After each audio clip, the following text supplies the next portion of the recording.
Hi, I'm Corinna. For 32 years, my Aunt Elmira used the same weapon against me whenever I questioned anything, whenever I stood up for myself, whenever I dared to claim my place in our family. She's adopted anyway, she'd announce to anyone within earshot, like it explained away my every opinion, every achievement, every reason I might belong. She's not really one of us. The whole family would nod along, treating me like some charity case they'd graciously taken in. I spent decades believing I was the outsider, the one who didn't quite fit, the one who should be grateful for scraps of acceptance. But when that 23andMe envelope arrived, and I opened those results with trembling hands, everything I thought I knew about my family, and about myself, shattered completely. Because it turns out, Aunt Elmira had been hiding something far bigger than my supposed adoption, and when I confronted her with the truth, her face went white as paper. Let me tell you what those DNA results actually revealed. Before we jump back in, tell us where you're tuning in from, and if this story touches you, make sure you're subscribed, because tomorrow I've saved something extra special for you.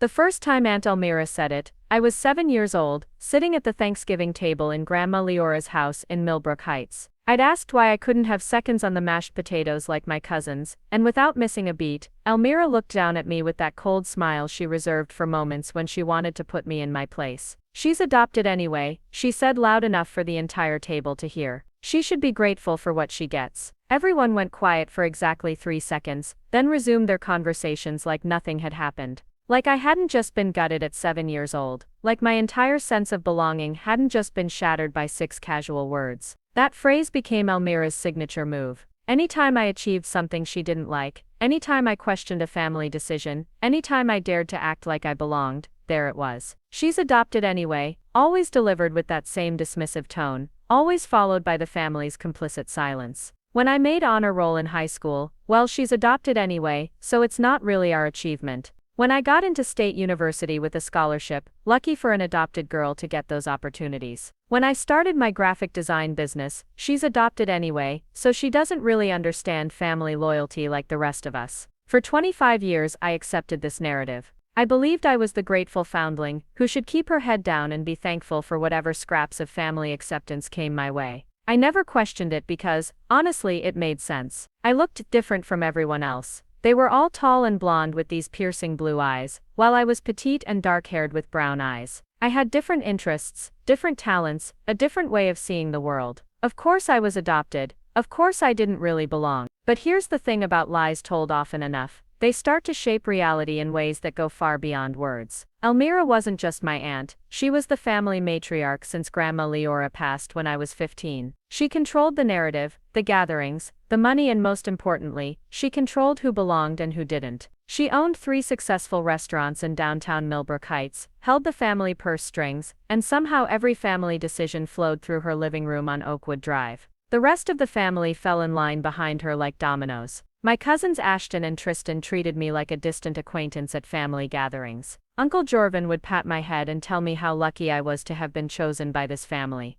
Even my own mother, Camille, would get this apologetic look whenever Elmira pulled out the adoption card, like she was embarrassed by my mere existence. But it was more than just words. The adoption narrative gave Elmira permission to exclude me from everything that mattered. Family business meetings about Grandma's estate, this is really just for blood relatives, dear. Holiday photos for the family Christmas card, maybe you could take the picture for us, Corinna. Wedding planning sessions when Ashton got engaged. Family traditions are really just for those born into them. I learned to accept these exclusions as natural. After all, if I was adopted, why would I have input on family business? If I wasn't really one of them, why would I expect to be in family photos? The logic was circular, but seemingly airtight. I was different because I was adopted, and I was treated differently because I was different. The psychological impact ran deeper than I realized at the time.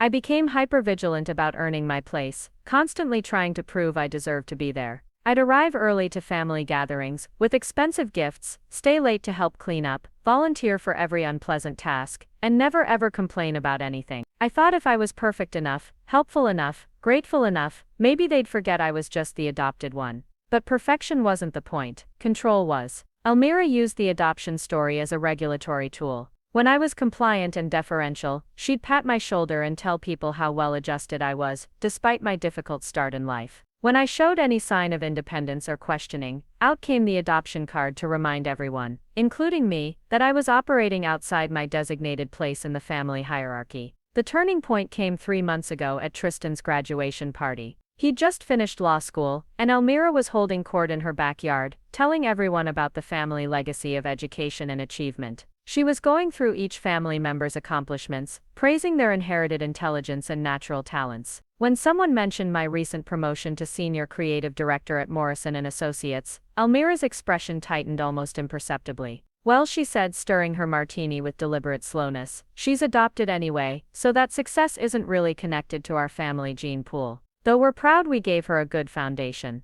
That word, gave, hit me like a slap. Not provided or offered, but gave, like I was a charity case who should be eternally grateful for basic human decency. But this time something was different. Maybe it was turning 32, and finally getting tired of tiptoeing around other people's comfort zones. Maybe it was the success I'd built entirely on my own merit. Maybe it was the way the other family members nodded along like this was perfectly normal. But for the first time in my life, I felt angry instead of ashamed. I excused myself from the party early, drove home to my apartment in the Arts District, and sat in my kitchen staring at the family photo on my refrigerator. 32 people posed in front of Elmira's restaurant, 3 generations of the Veyron family legacy, and there I was in the back corner, slightly apart from everyone else, smiling my grateful adopted girl smile. That night, I couldn't sleep. I kept thinking about all the times I'd accepted exclusion, all the family stories I'd been edited out of, all the ways I'd been made to feel like a guest in my own family tree. And for the first time I started asking questions I'd never dared ask before. If I was adopted, why were there baby photos of me in mom's albums that looked exactly like the photos of her other relatives as infants? If I wasn't genetically related, why did I have the same unusual birthmark on my shoulder that apparently ran in the family? If I was such an outsider, why did elderly family friends always comment on how much I reminded them of Great Aunt Silwen, who died before I was born? The questions multiplied in my head, like algebra problems I'd never learned to solve. But unlike math, these questions had real-world implications. They pointed to a possibility I'd never considered. What if the adoption story wasn't true? What if Elmira had been lying to me my entire life? And if she had been lying, the next question was even more terrifying. Why? Growing up, I had fragments of memories that never quite fit the adoption narrative, but I'd learned to dismiss them as wishful thinking or false memories. After Tristan's graduation party, those fragments started assembling themselves into a pattern that demanded attention. I remember being 4 or 5, playing in Grandma Leora's attic, while the adults had coffee downstairs. I found a box of old photographs and baby clothes, and when I brought a tiny yellow dress downstairs, Grandma's face lit up. "Oh, that was your mother's," she said, holding it against me. "You wore this to your first Easter service. You look just like she did at your age." But before I could ask more questions, Elmira appeared in the doorway. She glanced at the dress, then at Grandma, and something passed between them. A look I couldn't interpret at 5, but now recognize as warning. "Mother, you're confusing her with old photographs," Elmira said smoothly. "Corinna wasn't part of our family then." Grandma Leora had blinked, confusion flickering across her face. But I thought, "You're tired, Mother. Let's not overwhelm Corinna with stories that don't belong to her." Even at 5, I knew something was wrong with that exchange. But Grandma never contradicted Elmira again, and the yellow dress disappeared from the attic box. There were other moments like that over the years. Uncle Jorvin would start to tell a story about when Corinna was born, and then catch himself, glancing nervously at Elmira, before changing the subject. Great Uncle Cedric would comment on how I had the family eyes, and then look confused when Elmira reminded him I was adopted. Family friends would greet me with, "You look just like your grandmother at that age," and then seemed bewildered when the adoption story was mentioned. The most telling incident happened when I was 16. I was helping Grandma Leora organize her medical records for a new doctor, and I found a folder labeled Family Medical History. Inside were detailed health records for multiple generations, including genetic conditions, blood types, allergies, and hereditary markers. My name was listed right alongside everyone else's, with detailed medical information going back to my birth. Preparing and narrating this story took us a lot of time, so if you are enjoying it, subscribe to our channel, it means a lot to us. Now back to the story. When I asked Grandma about it, she said matter-of-factly, "Well, of course, dear, your family." But when I pressed her about how they could have family medical history for me if I was adopted, that familiar confusion crossed her face. "I don't understand. Why wouldn't we have your medical history?" Elmira walked in at that moment, and saw me holding the folder. Her reaction was swift and decisive. "Mother, these old files are so confusing. We should really organize them properly. She took the folder from my hands, and within the week, had arranged for all of Grandma's medical records to be digitized and simplified by her personal assistant. The detailed family medical history folder disappeared forever. But the most significant memory resurfaced only recently, triggered by a photograph I found while helping clean out my mom's attic. It was a picture from my 8th birthday party, not a formal family photo, but a candid shot someone had taken while we were all laughing at something. In the background, barely visible, were Elmira and my mother Camille, having what looked like an intense conversation. Elmira was pointing at something in a manila envelope, and my mother's face showed distress, even fear. I remember that day clearly now. It was the first birthday where the adoption story became the central narrative. Before that party, I'd just been Corinna, Camille's daughter. But after that day, I became our adopted girl in every family introduction. The timing suddenly seemed significant rather than coincidental. The more I thought about it, the more I realized how convenient the adoption story had always been for Elmira. It gave her absolute authority over family matters, because I wasn't really family. It explained away any personality differences or conflicts as genetic incompatibility, rather than legitimate disagreements. Most importantly, it positioned her as my benefactor rather than my equal, creating a permanent power imbalance, where I owed her gratitude for my very presence in the family. But why would she construct such an elaborate deception? What did she gain from making me believe I was adopted? The answer started coming into focus when I began researching family finances and inheritance patterns. Elmira wasn't just the family matriarch by default, she was the primary beneficiary of Grandma Leora's substantial estate. The family restaurants, the real estate holdings, the investment accounts, all of it had been structured to flow through Elmira, with various family members receiving smaller allocations. But inheritance law is complex, and biological relationships matter in ways that can't be changed by family dynamics or personal preferences. If I was truly Camille's biological daughter, that meant I was Leora's biological granddaughter, which meant I had legitimate legal claims to estate considerations that Elmira couldn't simply dismiss with her usual authority. Moreover, I started remembering conversations about Grandma Leora's will that I'd been excluded from. Family meetings held in Elmira's living room, where I was told to run along and play, despite being well into my 20s.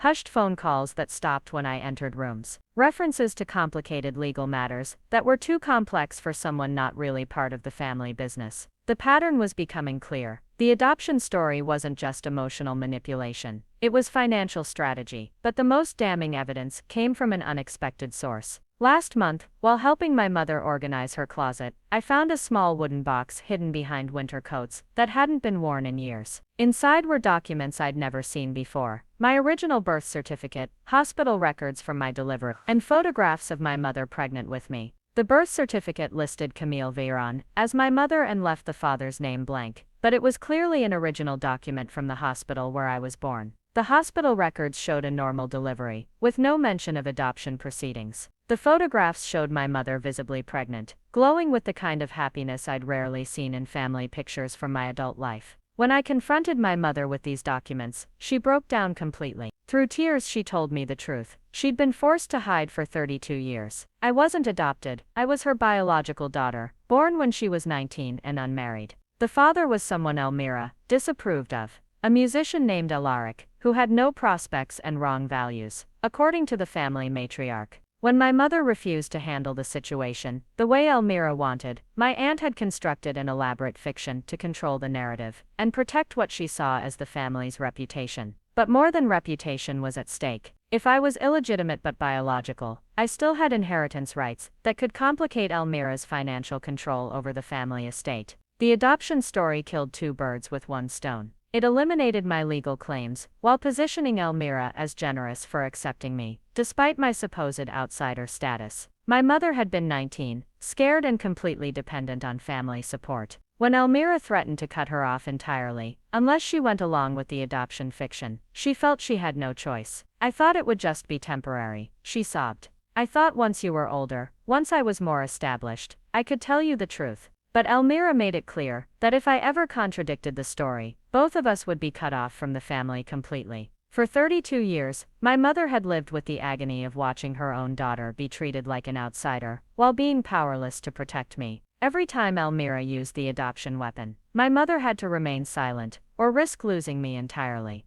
"I'm so sorry," she kept repeating. I was so young and I was terrified of losing you. I thought if I went along with it, at least you'd still be in my life, even if I couldn't claim you the way I wanted to. As I held my sobbing mother, I felt a rage building that I'd never experienced before. This wasn't just about hurt feelings or family dynamics. This was about systematic psychological abuse, designed to serve one person's financial and control interests. Elmira had stolen my identity, my sense of belonging, and my legal rights, and she'd forced my own mother to be complicit in the theft. But she'd made one critical mistake. She'd built her entire power structure on a lie that could be proven false, and I was about to prove it. The family reunion happens every 3 years, always in late September, always at the Grandview Manor Resort, in the mountains about 2 hours north of Millbrook Heights. It's Elmira's signature event, 3 days of coordinated activities, professional photography, and carefully orchestrated family bonding, designed to reinforce her vision of Veyron family unity and tradition.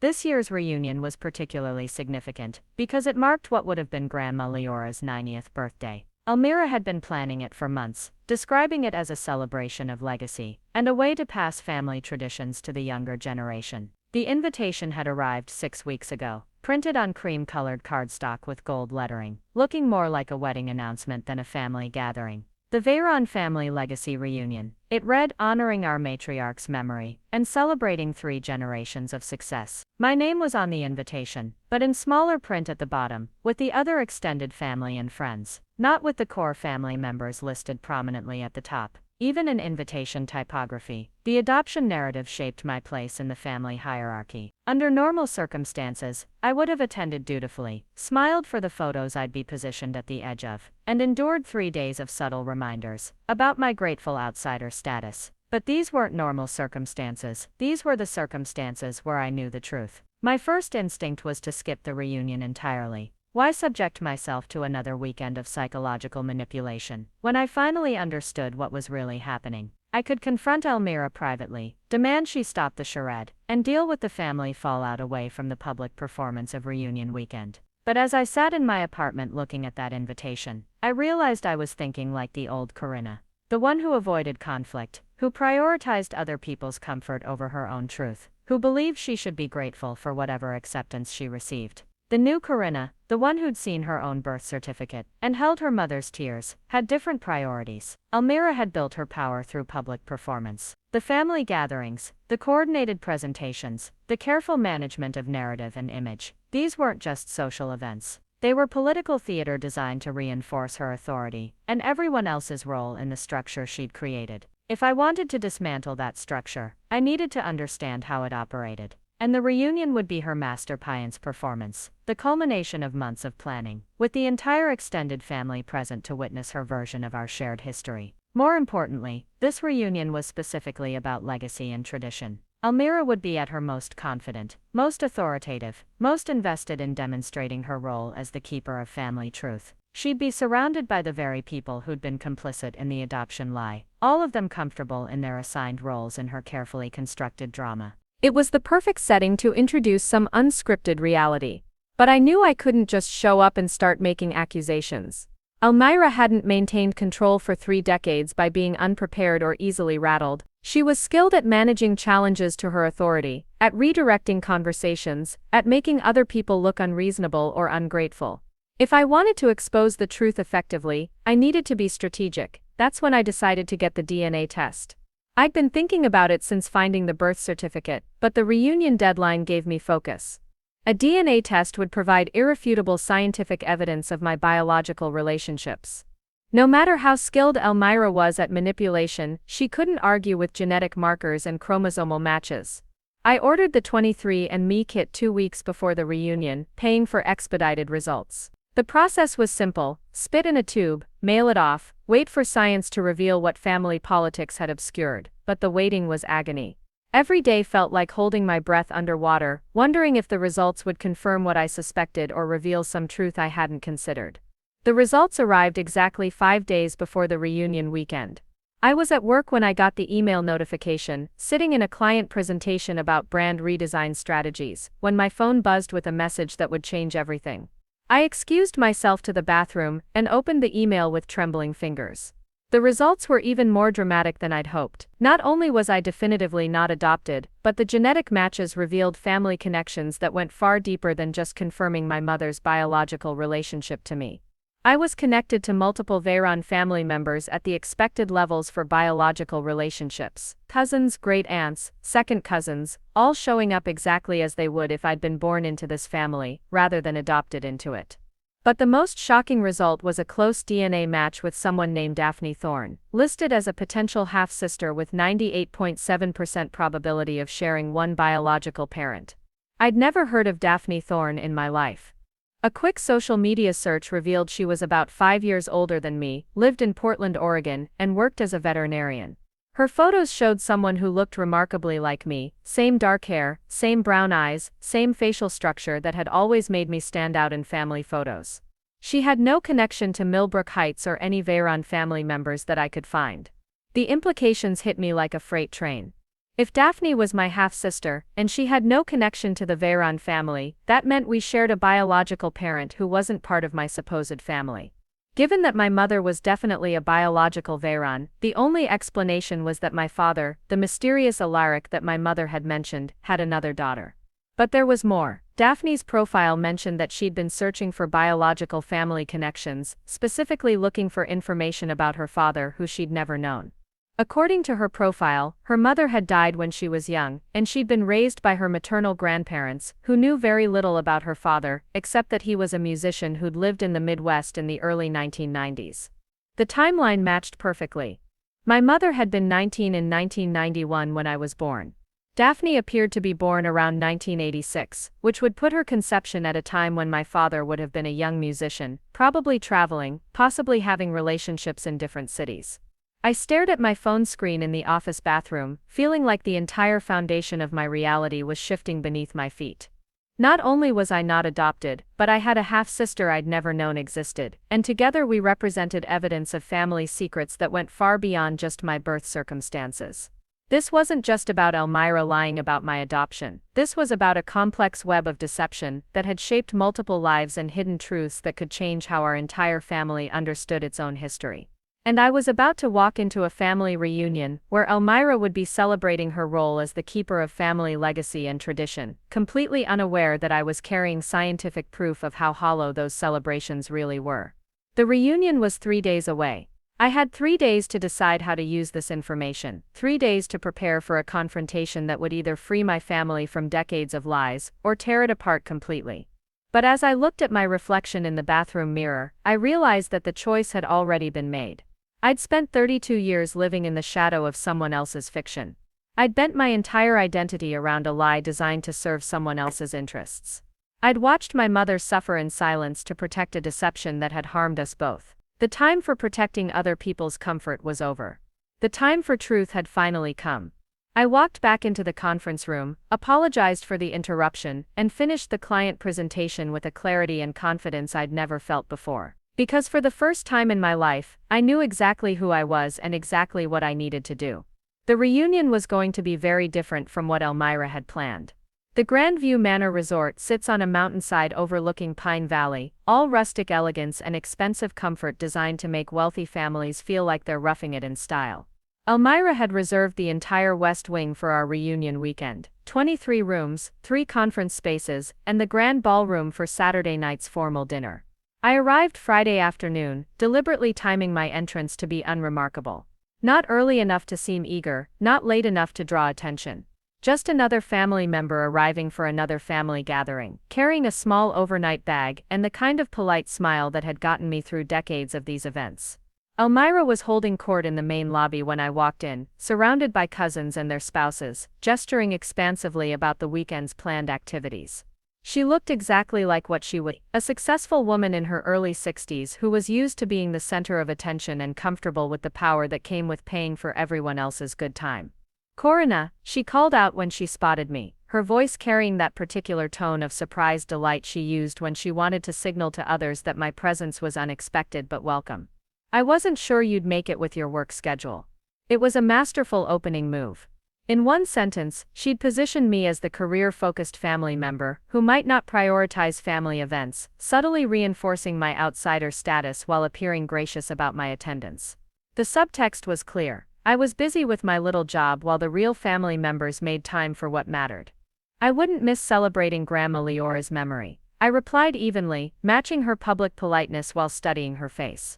She looked relaxed, confident, completely comfortable in her role as family orchestrator. There was no indication she suspected anything had changed in the family dynamic. The check-in process was another small reminder of hierarchy. The core family members, Elmira, my cousins, their spouses and offspring, were staying in the premium suites on the upper floors with mountain views and fireplaces.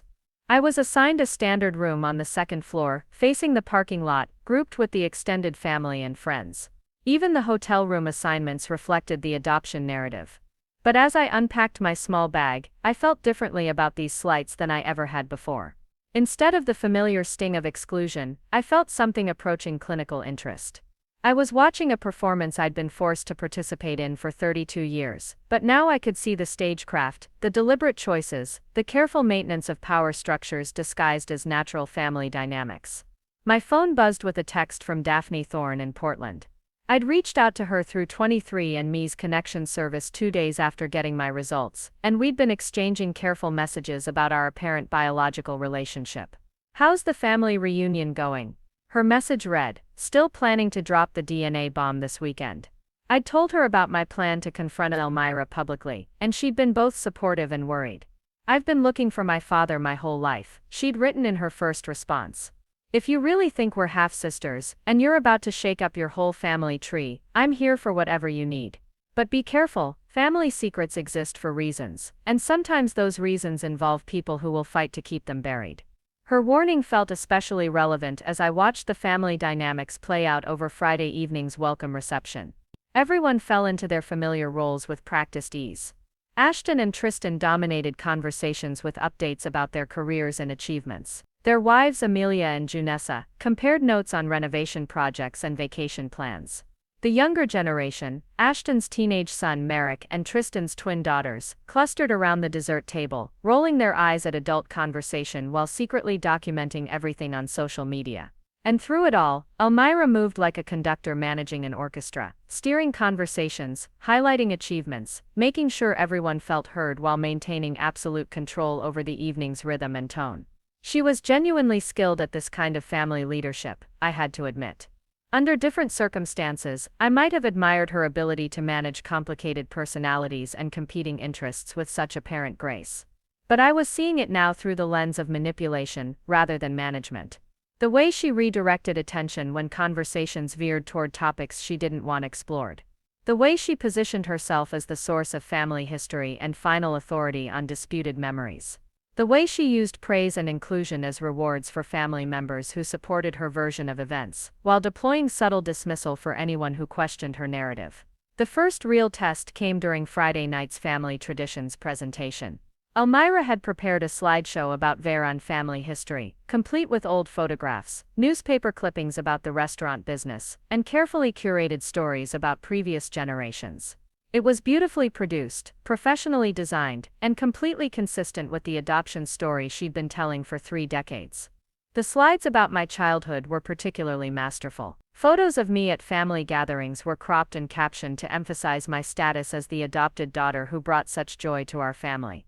My achievements were presented as evidence of how love and stability can help any young person thrive, regardless of their background.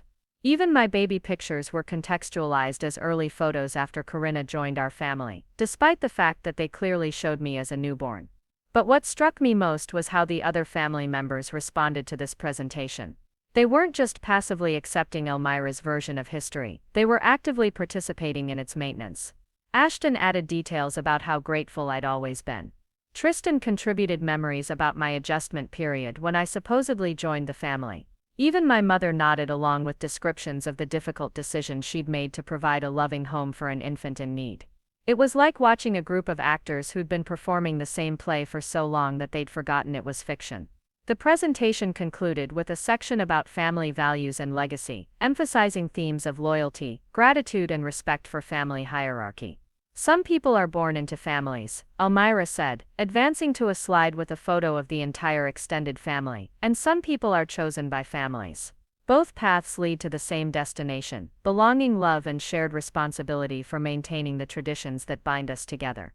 The applause was enthusiastic and sustained. Several family members wiped away tears. I clapped politely while feeling nauseated by the elaborate performance of emotions around a lie that had shaped my entire life. But the most disturbing moment came after the presentation, during the informal reception that followed. I was standing near the coffee station when I overheard a conversation between Elmira and my cousin Amelia. "The adoption story is so inspiring," Amelia was saying.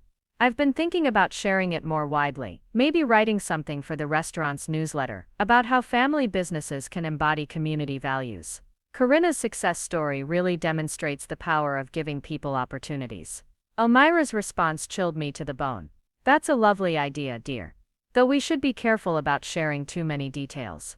Adoption stories can be sensitive, and we want to respect Corinna's privacy. But the general theme of chosen family and second chances could be very powerful for our brand." They were talking about monetizing my supposed adoption story, turning my fabricated background into marketing content for the family business. The lie that had stolen my identity and legal rights was now being considered as promotional material for Elmira's restaurants. I excused myself from the reception and walked outside onto the resort's main deck, needing fresh air and space to process what I'd just heard. The mountain air was crisp and clean, a sharp contrast to the suffocating atmosphere of performed family unity I'd just escaped. As I stood there looking out over Pine Valley, I felt my phone buzz with another message from Daphne. "I've been doing more research on our potential father. Found some interesting things. Call me when you can talk privately." But before I could respond, I heard footsteps behind me. My mother had followed me outside. "Are you all right?" Camille asked, her voice soft with the kind of maternal concern that had been filtered through 32 years of enforced deception. "You seemed upset during the presentation." I turned to look at her, this woman who'd given birth to me but been forced to pretend I was someone else's unwanted offspring. In the dim light from the lodge, she looked older than her 51 years, worn down by decades of maintaining a lie that had hurt us both. "Mom," I said quietly, "how long did you think you could keep this up?" Her face went pale. Even in the darkness, I could see her expression shift from concern to fear. "I don't know what you mean," she whispered, but her voice betrayed her. "Yes, you do." I pulled out my phone and showed her the 23andMe results. "I know the truth now, all of it, and tomorrow night, everyone else is going to know it too." She stared at the screen, her hands shaking as she read the genetic data that destroyed 32 years of carefully maintained fiction. When she looked back up at me, tears were streaming down her face. "Corinna, please," she said, "you don't understand what this will do to the family. Elmira will never forgive us. She'll cut us off completely. The business, the inheritance, everything. Please don't destroy everything over something that happened so long ago." "She's already destroyed everything, Mom. She stole my identity, my legal rights, and my relationship with you. She's turned our entire family into actors in her personal theater. And now she wants to use my fake adoption story as marketing material for her restaurants." My mother's face crumpled. "I was so young," she sobbed. "I was terrified and alone, and I thought if I just went along with it temporarily, everything would work out somehow. I never meant for it to go on this long. I never meant for you to be hurt so badly. But it did go on this long," I said gently, putting my arms around her. "And it's not going to stop unless someone stops it. She's not going to suddenly develop a conscience and tell the truth. She's too invested in the lie now. It's become the foundation of her power." We stood there on the deck, holding each other while she cried for the relationship we should have had, for the truth that should have been told, for the 32 years of pretending that her own daughter was someone else's unwanted burden. "What are you going to do?" she finally asked. I looked back through the windows at the family gathering inside, at Elmira still holding court in the center of the room, at all the people who'd participated in erasing my true identity for their own comfort and convenience. "I'm going to tell them the truth," I said. "All of it. The DNA results, the birth certificate you hid, the half-sister I never knew existed, everything. And I'm going to let them decide whether they want to keep living in Elmira's fiction or deal with reality." My mother was quiet for a long moment, still clinging to me like I was the only solid thing in a world that had suddenly become unstable. "She'll never forgive us," she whispered. "I don't care if she forgives us," I replied. "I care about not spending the rest of my life being grateful for scraps from someone who's been stealing from me since I was born." As we walked back inside together, I realized that the reunion weekend was no longer about confronting Elmira. It was about freeing my family from a lie that had poisoned every relationship and every gathering for 3 decades. Tomorrow night's formal dinner was going to be very different from what anyone expected. Saturday morning arrived with the kind of crisp mountain clarity that made everything look sharper and more defined. I woke before dawn, not because I'd slept well, I hadn't, but because my mind was racing with the magnitude of what I was planning to do. The formal family dinner was scheduled for 7 p.m. In less than 12 hours, I was going to stand up in front of 32 people and systematically dismantle the central narrative that had shaped our family dynamics for 3 decades. The thought should have been terrifying, but instead I felt something approaching calm. Not peace, exactly, but the kind of focused determination that comes from finally knowing exactly what you need to do. But before I could expose Elmira's lies effectively, I needed to make sure I had all the pieces of the puzzle. DNA results were powerful, but they were also abstract. Family gatherings are emotional environments, and I needed evidence that would be immediately comprehensible to people who were invested in maintaining comfortable fictions. I started with a phone call to Daphne in Portland. She answered on the second ring, her voice thick with sleep but alert. "I was hoping you'd call early," she said. "I've been up half the night researching, and I found some things that are going to blow your mind. Tell me everything." So I started with what you told me about your father being a musician named Alaric in the early 1990s. I cross-referenced that with my mother's journals. She kept detailed diaries, and my grandparents saved everything after she died. I found entries from 1986 describing a relationship with A.V., who was a guitarist in a band that played coffee houses and small venues around the Pacific Northwest. I grabbed a notebook from the hotel desk. A.V., Alaric Venrose. And here's where it gets interesting. My mother wrote that he was from a small town in the Midwest, that he was trying to make it as a musician while dealing with family pressures to give up music and join some kind of family business. She described him as torn between his artistic dreams and family expectations. The pieces were clicking together with uncomfortable precision. What happened to their relationship?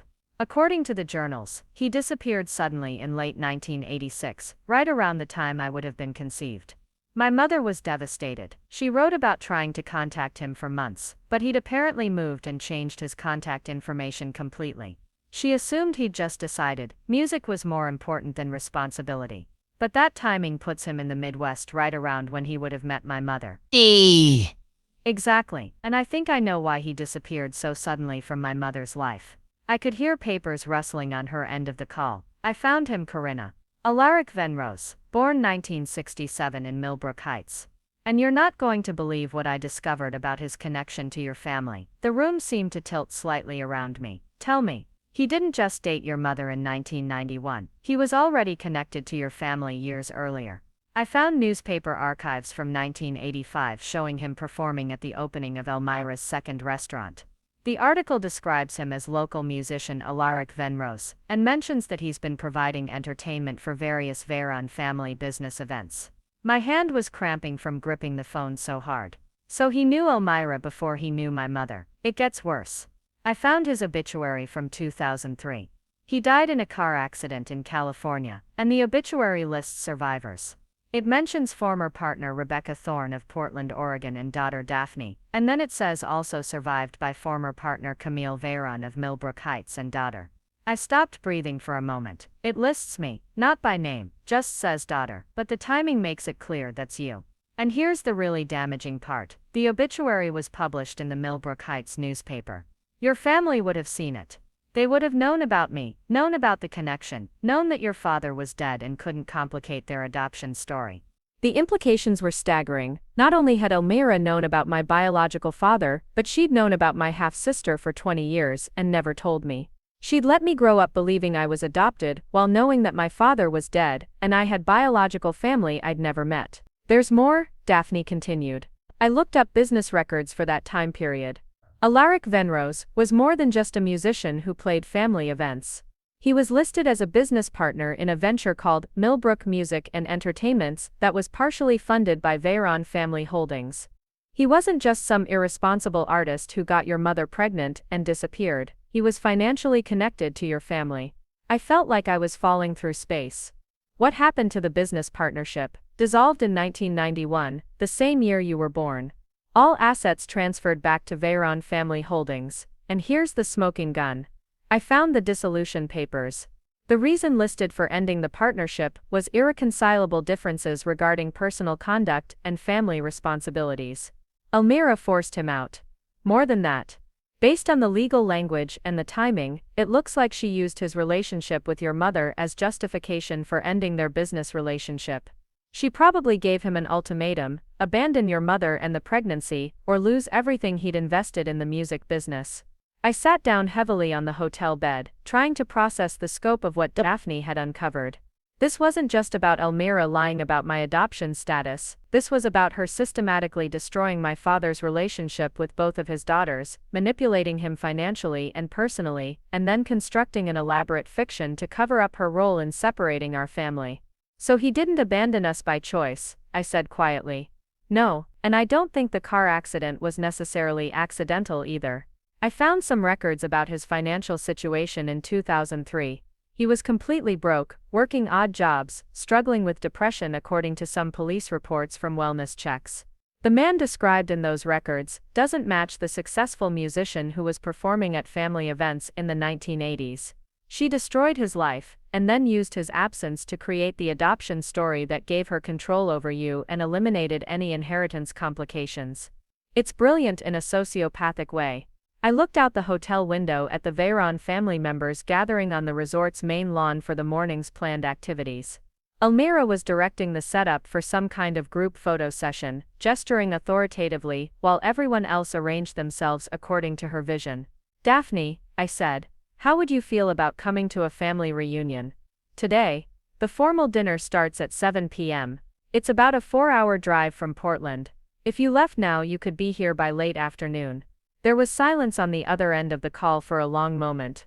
You want me to show up at your family gathering, she said slowly, as proof that the adoption story is false, and that we're both victims of a 30-year conspiracy. I want you to meet the half-sister you never knew you had. Everything else is just bonus. Another pause. Then I heard what sounded like keys rattling. Text me the address, she said. This is either going to be the most healing thing that's ever happened to both of us, or the most spectacular family meltdown in recorded history. Why not both? After ending the call with Daphne, I spent the next 2 hours systematically organizing every piece of evidence I'd collected over the past few weeks. The birth certificate and hospital records I'd found in my mother's closet. Screenshots of the DNA results showing my biological connections to multiple Veyron family members. Copies of my father's obituary, and the business dissolution papers Daphne had uncovered.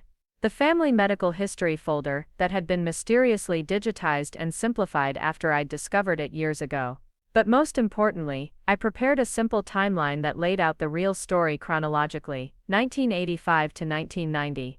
Alaric Venrose partners with Veyron family business interests, while developing relationship with Camille Veyron 1986.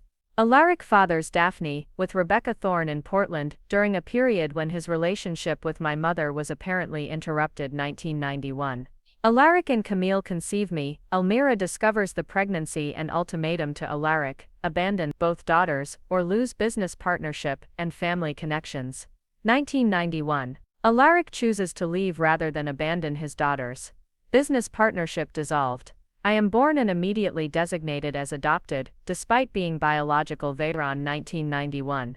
To 2023, adoption story maintained through systematic exclusion, document manipulation, and family complicity. 2003, Alaric dies in California. Listing both daughters in obituary. Veyron family would have seen this but never informed me about Daphne. 2023. DNA test reveals biological relationships and connects me with Daphne, exposing 32 years of deception. The timeline was clean, clear, and devastating. It showed not just that the adoption story was false, but that it was part of a larger pattern of financial and emotional manipulation designed to protect Elmira's control over family resources, while eliminating potential complications from inconvenient biological relationships. But I still needed one more piece of evidence, something that would demonstrate the ongoing harm caused by maintaining these lies. That's when I remembered the conversation I'd overheard the night before about using my adoption story for marketing purposes. I spent an hour walking around the resort, making casual conversation with family members, asking innocent questions about the restaurant business and family traditions. What I discovered was even worse than I'd expected. The adoption narrative wasn't just being considered for marketing, it was already being used. Elmira's restaurants featured their family values prominently in their branding, including testimonials about how the business reflected the family's commitment to embracing people from all backgrounds and creating belonging for everyone.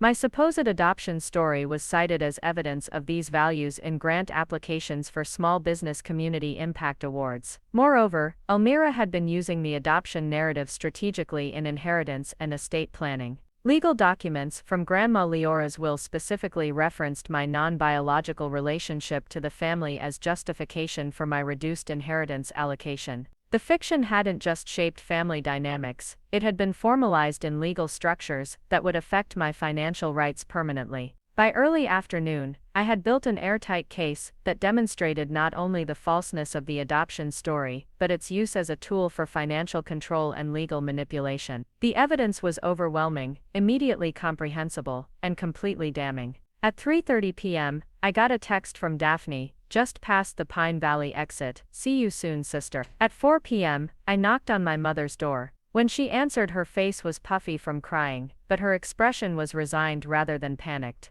"Are you really going to do this?" she asked. "Mom," I said gently, "I need you to understand something. This isn't about punishment or revenge. This is about stopping a pattern of lies that's been hurting our family for 32 years. You've been suffering too. You've had to watch your own daughter be treated like an outsider while being powerless to protect her." She nodded slowly. "What do you need me to do?"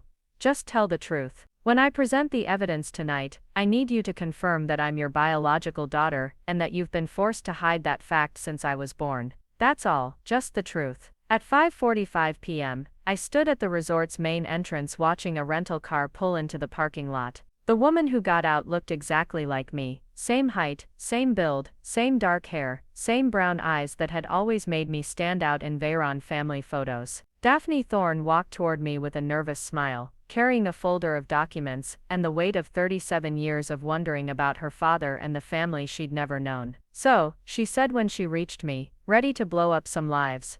"Ready to save them," I corrected. At 6:30 p.m., we walked into the Grandview Manor's grand ballroom together. The room fell silent as 32 members of the Veyron family tried to process the appearance of a stranger who looked exactly like their supposed adopted family member. Elmira's face went white as paper. The formal dinner was about to become very informal. The silence in the Grandview Manor's grand ballroom was the kind that happens when 32 people simultaneously realize that their understanding of reality is about to be fundamentally challenged. Crystal chandeliers cast warm light over tables set with crisp white linens and gold-rimmed china, but the elegant atmosphere couldn't mask the tension that had instantly filled the room. Daphne and I stood in the doorway, and I watched the family's faces as they tried to process what they were seeing. It was like watching a computer system crash in slow motion, confusion, recognition, denial, and panic flickering across features in rapid succession. Ashton was the first to find his voice. "Corinna, who is this?" His tone carried the careful politeness of someone who suspected they were walking into a minefield but didn't yet know where the explosives were buried.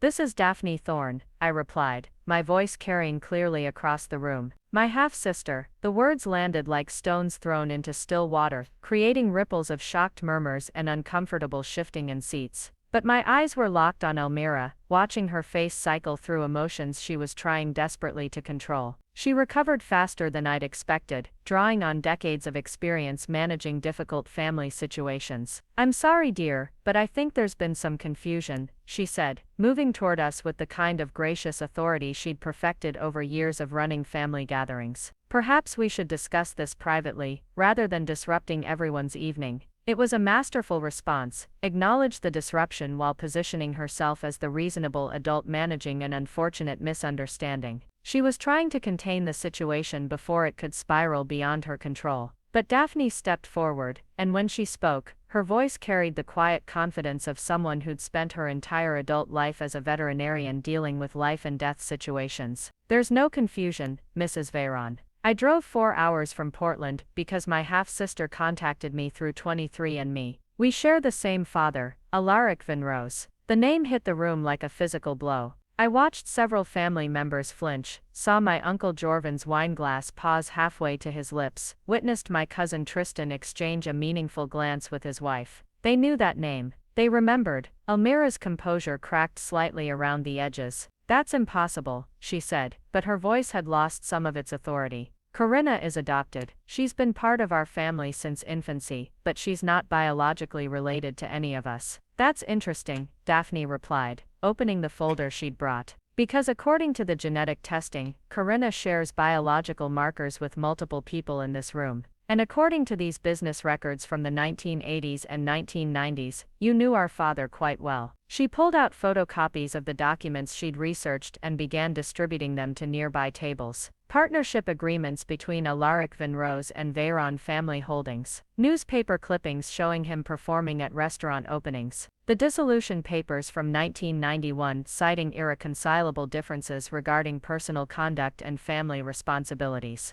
The family members who received the documents stared at them in stunned silence, reading evidence that contradicted 32 years of carefully maintained narrative. I watched understanding dawn on faces that had never questioned the adoption story, saw the pieces clicking together for people who'd been as deceived as I had been. My mother stood up from her table, her face pale but determined. It's true, she said, her voice barely above a whisper but carrying clearly in the silent room. Corinna is my biological daughter. I gave birth to her at Millbrook General Hospital on March 15, 1991. Alaric Vinrose was her father. The admission hit the room like a bomb detonating. Gasps, shocked exclamations, the scraping of chairs as people turned to stare at my mother, then at me, then at Elmira, trying to understand how such an elaborate deception could have been maintained for so long. Camille, what are you saying? Elmira's voice was sharp now, abandoning the gracious authority for something approaching panic. You're confused, you're upset about something, but you're not thinking clearly.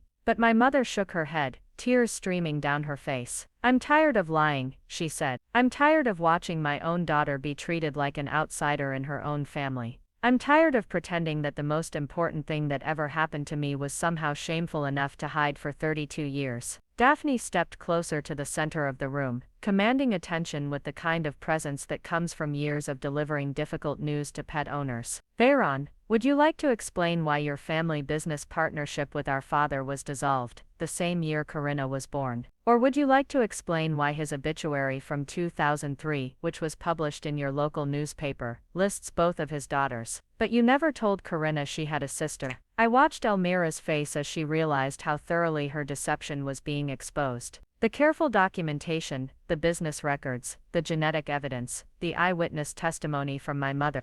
There was no way to dismiss or redirect this revelation. Her entire power structure was collapsing in real time. This is ridiculous, she said, but her voice lacked conviction. Even if Corinna is biologically related to our family, the adoption story has been part of our family narrative for decades. She's been raised with that understanding. Changing the story now would be cruel and confusing for everyone. More cruel than spending 32 years being told you don't really belong in your own family. I asked, finally speaking directly to her for the first time since entering the ballroom. More cruel than being excluded from family business decisions because you're supposedly not blood. More cruel than being edited out of inheritance considerations because you're allegedly adopted. Uncle Jorvan set down his wine glass with a sharp clink. What do you mean, edited out of inheritance considerations? I pulled out copies of the legal documents I'd discovered. Grandma Leora's will specifically references my non-biological relationship to the family as justification for my reduced inheritance allocation. The adoption story isn't just a family narrative, it's been formalized in legal structures that affect my financial rights. The implications of this revelation rippled through the room as family members began to understand that the deception had financial consequences beyond emotional manipulation. This wasn't just about hurt feelings or family dynamics, this was about systematic fraud designed to eliminate legitimate inheritance claims. Tristan's wife Janessa spoke up from her table near the back. Wait, if Corinna is biologically family, and she's been legally classified as adopted, then doesn't that mean the inheritance distributions are based on false information? Daphne smiled grimly. That's exactly what it means. And since our father was a business partner who was forced out under suspicious circumstances, there might be additional financial irregularities to investigate. I watched Elmira's face as she realized that the exposure of the adoption lie could trigger legal scrutiny of family business practices going back decades. The deception that had given her control over family resources was now threatening to expose her to potential fraud charges. But the most devastating moment came when my cousin Ashton stood up, holding one of the business partnership documents. "Aunt Elmira," he said slowly, "this dissolution agreement shows that Alaric Van Rose invested significant personal funds in the Millbrook music and entertainment venture. It says here that all assets reverted to Veyron family holdings when the partnership ended. What happened to his investment?" The question hung in the air like smoke from a gun that had just been fired. Everyone in the room understood the implication. If Alaric had been forced out of the business partnership because of his relationship with my mother, and if his financial investment had been absorbed by the family business, then the adoption story hadn't just hidden my biological status, it had covered up what amounted to theft. Elmira looked around the room at faces that were no longer deferential or trusting. The family members who had supported her authority for decades were now staring at her with suspicion and growing anger. The adoption narrative that had been her tool for control was being revealed as evidence of systematic deception and potential financial crimes. "You need to understand," she said, her voice taking on a desperate quality, "everything I did was to protect this family. Alaric was unreliable, irresponsible. He would have been a bad influence on Camille and the baby. The business partnership wasn't working. I made difficult decisions to preserve family stability and financial security. By stealing his investment and erasing his daughter's identity." Daphne's voice cut through Elmira's justifications like a blade. "By forcing his other daughter to grow up not knowing she had a sister. By destroying any chance he had of maintaining relationships with either of his children." The room was completely silent now, everyone focused on the confrontation between Daphne and Elmira. It was like watching two different eras of family power structure colliding. Elmira's old-school control through manipulation and narrative management versus Daphne's direct, evidence-based approach to truth-telling. "He could have fought for his rights," Elmira said weakly. "He could have challenged the business dissolution, could have insisted on maintaining contact with Corinna. He chose to walk away." "He chose to walk away because you gave him an ultimatum," I said, my voice steady and clear. "Abandon both of your daughters or lose everything you'd invested in your future. You didn't just lie about my adoption, you engineered the circumstances that made the lie seem believable." I pulled out the timeline I'd prepared, and began reading it aloud, systematically laying out the sequence of events that had led to 32 years of deception. The business partnership, the pregnancy, the ultimatum, the forced abandonment, the systematic exclusion, the legal formalization of fraudulent adoption status. As I spoke, I watched the family members' faces change. Anger, disgust, betrayal, understanding, all directed at Elmira. The woman who had controlled family gatherings and family narrative for decades was being revealed as someone who had built her authority on lies, theft, and the systematic abuse of vulnerable family members. When I finished reading the timeline, the silence stretched for what felt like hours. Then my uncle Jorvan stood up, his face flushed with anger. "Elmira," he said, his voice shaking with rage, "are you telling me that for 32 years, you've let me treat my own niece like she wasn't really family? That you've let all of us participate in excluding and diminishing a girl who was blood-related all along?" Similar accusations began erupting from around the room as family members realized their own complicity in maintaining a lie that had harmed an innocent person. The anger wasn't just directed at Elmira, it was directed at themselves for never questioning, never investigating, never standing up for someone they now realized had been systematically victimized. But the most powerful moment came when Daphne walked over to where I was standing, and put her arm around my shoulders. "Corinna," she said, loudly enough for everyone to hear, "I want you to know that our father never stopped loving you." The last entry in his journal, which I found after he died, was about his regret at not being able to know his daughters. He carried photos of both of us until the day he died. She pulled out a small photograph from her folder, a picture of a man with dark hair and brown eyes, holding a baby who was clearly me. On the back in faded ink was written, "Corinna, age 3 months, Daddy loves you." The image hit the room like a final, devastating blow to Elmira's narrative. Here was proof that Alaric hadn't abandoned his daughter by choice, that he'd maintained an emotional connection despite being forced to maintain physical distance. The adoption story wasn't just false, it was the opposite of the truth. I looked around the ballroom at family members who were seeing me clearly for the first time in 32 years. Not as the grateful adopted outsider, but as the victim of a conspiracy that had stolen my identity, my relationships, and my legal rights. The power structure that had shaped every family gathering for decades was completely destroyed.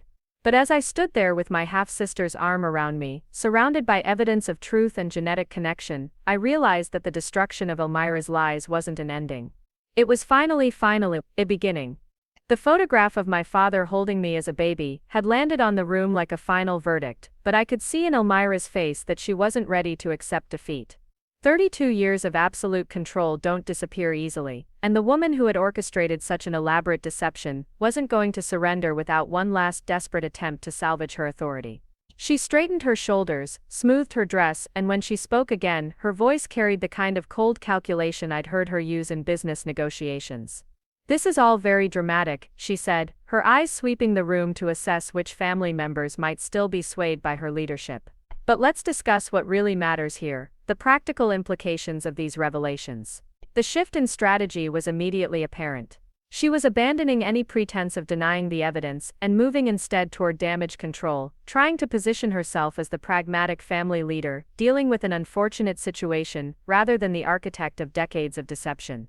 "Even if everything you've presented is accurate," she continued, walking slowly around the room like a lawyer addressing a jury, "we need to consider the consequences of disrupting family structures that have been in place for 3 decades. Corinna has been raised with certain expectations.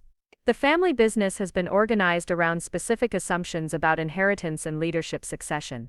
Legal documents have been structured around the information we had at the time.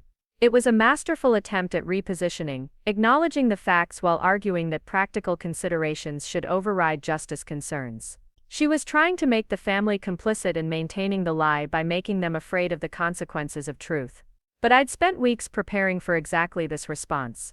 "You're right that there are practical implications," I said, moving to stand directly in front of her so that everyone in the room could see both of us clearly. "Let's discuss them systematically." I pulled out a folder I hadn't opened yet and began laying documents on the nearest table. First, the inheritance implications. Grandma Lefort was executed based on fraudulent information about my biological status. That makes the entire estate distribution legally questionable. But more interestingly, it raises questions about the mental capacity and informed consent of the testator. I could see Elmira's face tighten as she realized where I was heading. "According to family medical records that I found in my mother's files," I continued, "Grandma Lefort was experiencing early-stage dementia symptoms during the final revision of her will. The same revision that formalized my exclusion from primary inheritance considerations based on my supposed adoption status."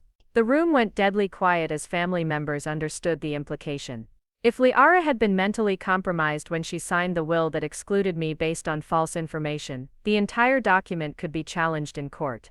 "But that's not the most interesting practical implication," I said, opening another section of my folder. "The most interesting implication concerns the business partnership dissolution and the absorption of Alaric's investment capital." I held up a document that made Elmira take an involuntary step backward. This is a copy of the original partnership agreement between Alaric Venrose and Veyron Family Holdings, filed with the State Business Registration Office in 1989. It clearly shows that Alaric invested $127,000 of his own money in the Millbrook music and entertainment venture, with specific clauses about asset distribution in the event of partnership dissolution. I turned to face the room directly. According to these clauses, if the partnership was dissolved due to personal conduct issues, the departing partner was still entitled to fair market value compensation for contributed assets. But according to the dissolution papers, Alaric received no compensation when the partnership ended. Uncle Jorvin leaned forward at his table. "What does that mean in practical terms?" "It means that when Elmira forced our father out of the business partnership in 1991, she essentially stole $127,000 of his investment capital. And since that money was never returned, it became part of the foundation funding that built the current restaurant empire." The implications hit the room like a series of explosions. Not only had Elmira constructed an elaborate lie about my adoption, but she'd used that lie to cover up what amounted to theft of a significant sum of money that had contributed to the family business success. Daphne stepped forward with another document. "And since that theft funded business expansion that generated the wealth being distributed through Grandma Liara's estate, it means the entire inheritance structure is built on stolen capital." Elmira's composed facade finally cracked completely. "That's a ridiculous interpretation of complex business transactions that happened over 30 years ago," she snapped. "You're distorting normal business practices to create some kind of conspiracy theory." But I wasn't done. I had saved the most damaging evidence for last. Actually, I said, pulling out a manila envelope that I hadn't shown anyone, not even Daphne. Let's talk about how normal these business practices were. I opened the envelope and removed a thick stack of documents. These are copies of correspondence between Elmira and the family attorney from 1991 through 2003. I found them in a storage unit that belonged to the law firm's retired partner, who passed away last year. His files were being disposed of, but his assistant recognized the family name and thought someone might want them for historical purposes. Elmira's face went completely white as she recognized the documents. Would you like me to read some of the more interesting excerpts? I asked, my voice deadly calm.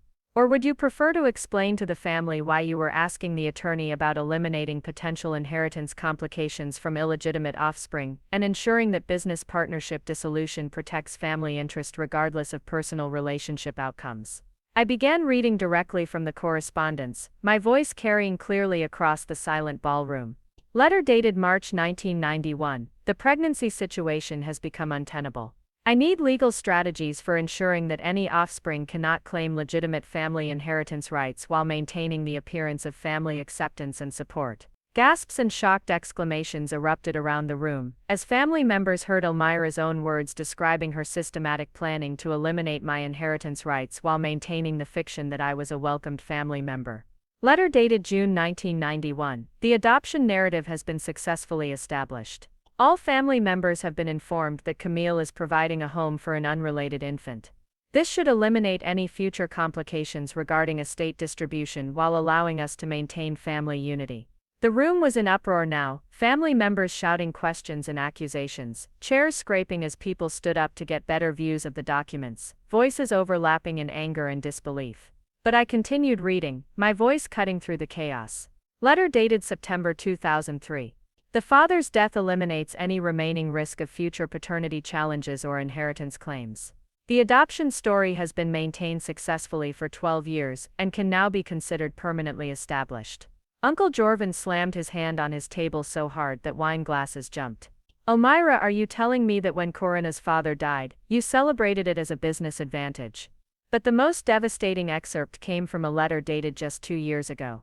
Letter dated October 2021. As we prepare for the next generation of family business leadership, the adoption narrative continues to serve our interests well. Corinna has been successfully marginalized from major business decisions while maintaining the appearance of family inclusion. This positions us optimally for inheritance distribution and business succession planning. The evidence was overwhelming, undeniable, and completely damning. Elmira hadn't just lied about my adoption, she had systematically planned and documented her strategy for using that lie to eliminate my rights while maintaining family cohesion. The correspondence showed 30 years of calculated deception, financial manipulation, and psychological abuse disguised as family leadership. Ashton stood up from his table, his face flushed with anger. Aunt Elmira, this isn't just lying about family relationships. This is fraud, this is theft. This is systematic abuse of someone who had no way to protect herself. Similar accusations began flying from around the room as family members who had participated unknowingly in my marginalization realized the scope of Elmira's manipulation. The woman they'd respected as a family leader was being revealed as someone who had built her authority on cruelty, deception, and criminal behavior. But Elmira wasn't finished. In a last desperate attempt to maintain control, she played what she thought was her trump card. Fine, she said, her voice sharp with desperation and rage. You want the truth? Here's the truth. Alaric Venrose was a worthless musician with no prospects and no responsibility. Camille was 19 and throwing away her future on someone who would have destroyed her life. I protected this family from disaster. I made hard decisions that preserved our stability and success. She turned to face me directly, her mask of gracious authority completely abandoned. And you, Corinna, have benefited from those decisions your entire life. You've lived in comfortable homes, attended good schools, had family support for your education and career. You've been included in family gatherings, welcomed at family celebrations, treated with love and respect. Treated with love and respect. I repeated, my voice incredulous. You mean dismissed as just adopted anyway, every time I achieved something. Excluded from family business decisions because I wasn't blood. Positioned at the edge of family photos like a stranger who'd wandered into the shot. You were provided for, she shot back. You were given opportunities. You were raised in a stable family environment, instead of being abandoned by an irresponsible father who cared more about his music than his obligations. He wasn't irresponsible, Daphne interjected, her voice cold as steel. He was destroyed, by you. You gave him an ultimatum that no loving father could accept: abandon both of his daughters or lose everything he'd worked for.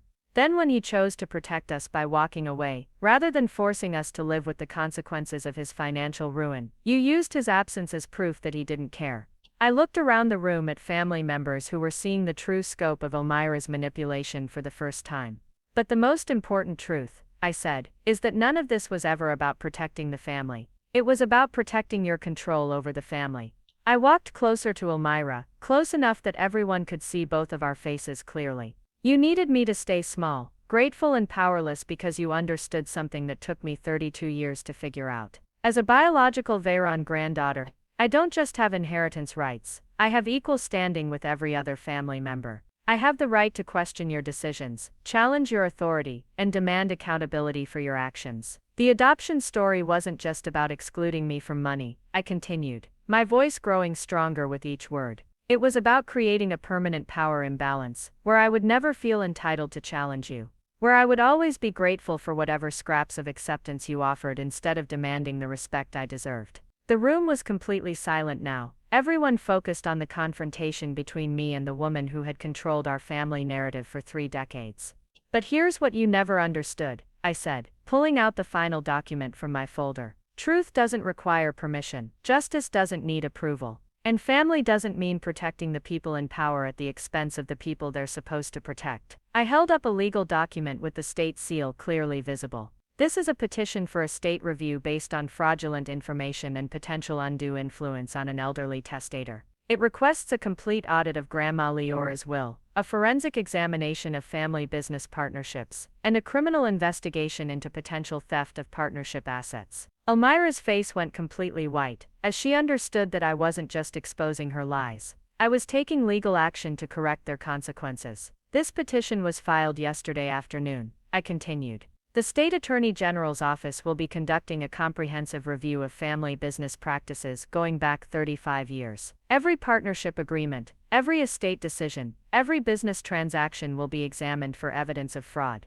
theft, or deception. I looked around the room at family members who were trying to process the magnitude of what was happening. So when you talk about practical implications, Elmira, let's be very clear about what they are. You don't get to maintain control over family resources that were acquired through theft. You don't get to distribute inheritance based on lies you constructed to eliminate legitimate heirs. And you definitely don't get to continue positioning yourself as the family matriarch after 32 years of systematic abuse. The confrontation was over. Elmira stood in the center of the ballroom, surrounded by evidence of her deception, facing family members who now saw her clearly for the first time, with no authority left to exercise and no lies left to tell. But as I looked at her defeated expression, I realized that my victory wasn't about destroying her. It was about finally being free to build the relationships and claim the identity that had been stolen from me before I was old enough to protect myself. The reckoning was complete. Now the real work could begin. 3 months later, I stood in the kitchen of my new house in the hills outside Millbrook Heights, watching Daphne teach my mother how to make her grandmother's famous blackberry scones. Sunlight streamed through the windows of what had once been Grandma Leora's property,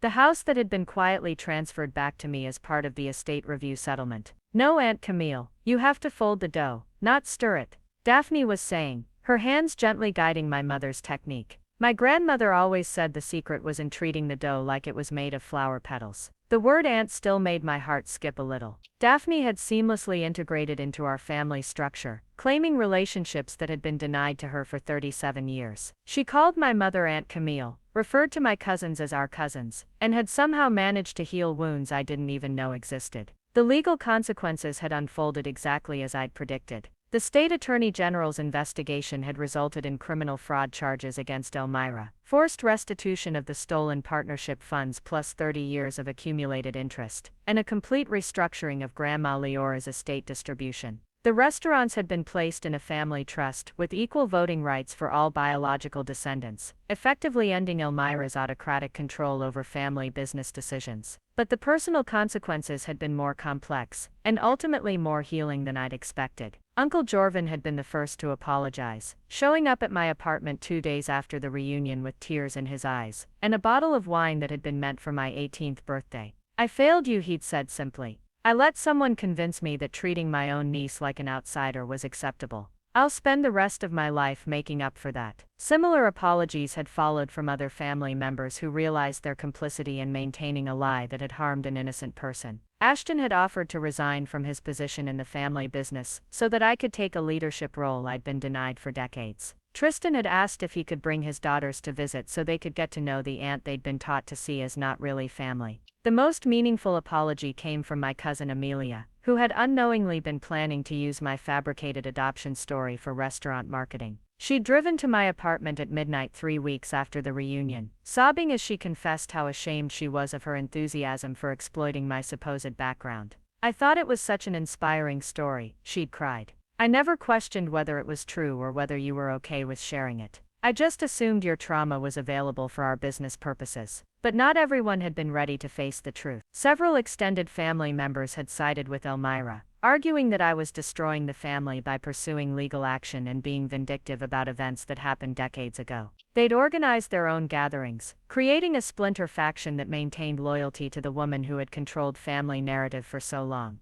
I'd discovered that I didn't care about their disapproval as much as I'd feared I would. 32 years of seeking acceptance from people who were determined to withhold it had finally cured me of that particular addiction. I was more interested in building authentic relationships with family members who were capable of growth than in fighting for approval from those who weren't. The most dramatic change had been in my relationship with my mother. Without the adoption lie forcing distance between us, Camille had finally been able to express the maternal love she'd been hiding for 3 decades. She'd moved into the guest house on my property, and we'd spent months talking through the pain and healing the relationship that had been poisoned by forced deception. "I used to watch you at family gatherings and ache because I couldn't claim you publicly," she'd told me one evening as we sat on the porch overlooking Pine Valley. "Every time someone introduced you as the adopted one, I wanted to scream that you were my daughter, that I was proud of you, that you belonged to me as much as anyone belonged to anyone." But the most profound change had been discovering that I had a sister who understood exactly what I'd experienced, even though her experience had been different. Daphne had grown up knowing she was missing half her family but being unable to find them. I'd grown up surrounded by family but being told I didn't really belong. Both of us had been shaped by Elmira's manipulation, and both of us had found healing in finally connecting with each other. "You know what's funny?" Daphne said now, looking up from the scone dough. "I always felt like something was missing from my life, but I thought it was finding our father. Turns out it was finding you." She'd relocated her veterinary practice to Millbrook Heights 6 weeks after the reunion, buying a house just 10 minutes from mine. We'd discovered that we shared not just genetic material but personality traits, humor, and even some peculiar habits like reorganizing bookshelves when we were stressed and making lists of things we were grateful for when we couldn't sleep. The legal settlement had provided both of us with financial security we'd never expected. The restitution from Alaric's stolen investment, plus interest and penalties, had created a substantial trust fund that honored our father's memory while providing resources for building the lives he'd wanted us to have. Daphne had used part of her settlement to establish a scholarship fund for veterinary students from single-parent families. I'd started a nonprofit organization focused on helping people navigate complex family legal issues and inheritance disputes. But the most satisfying part of the resolution had been watching the family business transform under shared leadership. Without Elmira's authoritarian control, the restaurants had become more creative, more community-focused, and significantly more profitable. Decisions were made through consensus rather than decree, and family members were encouraged to contribute their individual strengths, rather than conforming to predetermined roles. I'd taken over the marketing and creative development aspects of the business, finally able to use my professional skills for family benefit without having my contributions dismissed or minimized. The first campaign I'd developed had featured authentic family stories about resilience, growth, and the importance of truth in family relationships. It had been remarkably successful, generating both increased revenue and positive community response. Elmira had served 6 months in minimum security prison for fraud, paid substantial financial penalties, and been permanently barred from holding leadership positions in family business operations. She'd moved to Arizona after her release, maintaining contact with only a few family members who still supported her version of events. I'd heard through family channels that she continued to describe herself as the victim of an ungrateful adopted niece who had destroyed family unity through vindictive lies. I'd discovered that her continued denial didn't hurt me the way I'd expected it would. I'd spent 32 years needing her to acknowledge my worth and validate my belonging. Now that I knew my own truth and had built authentic relationships based on that truth, her approval was no longer necessary for my peace of mind. The transformation hadn't been without challenges. Rebuilding relationships that had been shaped by decades of lies required patience, forgiveness, and difficult conversations about complicity and accountability. Some family members had struggled to accept that their passive participation in my marginalization had caused real harm. Others had needed time to process their anger at being deceived by someone they'd trusted and respected. But standing in my kitchen, watching my mother and sister collaborate on a recipe that connected us to previous generations of women in our family, I felt something I'd never experienced before: complete, uncomplicated belonging. Not the conditional acceptance I'd spent my life trying to earn, but the fundamental security of knowing exactly who I was and exactly where I belonged. My phone buzzed with a text from Uncle Jorvin: "Family barbecue this Sunday at our place. Daphne, bring those amazing potato salads. Corinna, bring your camera, we want proper family photos this time. Love you both." I showed the message to Daphne, who grinned and wiped flour from her hands. Family photos where we're actually in the center instead of at the edges. Revolutionary concept, I replied, laughing. Later that evening, as Daphne and I sat on my back porch watching the sunset over Pine Valley, she asked the question that had been on both of our minds for months. "Do you think our father would be proud of how this turned out?" I thought about the photograph of him holding me as a baby, about the journal entries Daphne had found expressing his regret at not being able to know his daughters, about the investment he'd made in a business venture that he'd hoped would provide security for the family he was building. "I think he'd be amazed that we found each other despite everything that was designed to keep us apart," I said. "I think he'd be proud that we didn't let someone else's lies define our family story." I looked at my sister, a relationship that had been denied to both of us for decades, and realized that the journey from "she's adopted anyway" to "she's family" had been about more than correcting lies or claiming inheritance rights. It had been about discovering that belonging isn't something other people give you. It's something you claim for yourself when you finally understand your own worth. For 32 years, I'd been the grateful adopted outsider, accepting whatever acceptance was offered, and never demanding the respect I deserved. Now I was Corinna Veron, daughter, sister, businesswoman, and the author of my own story. And that story was just beginning. Up next, you've got 2 more standout stories right on your screen. If this one hit the mark, you won't want to pass these up. Just click and check them out. And don't forget to subscribe and turn on the notification bell so you don't miss any upload from us.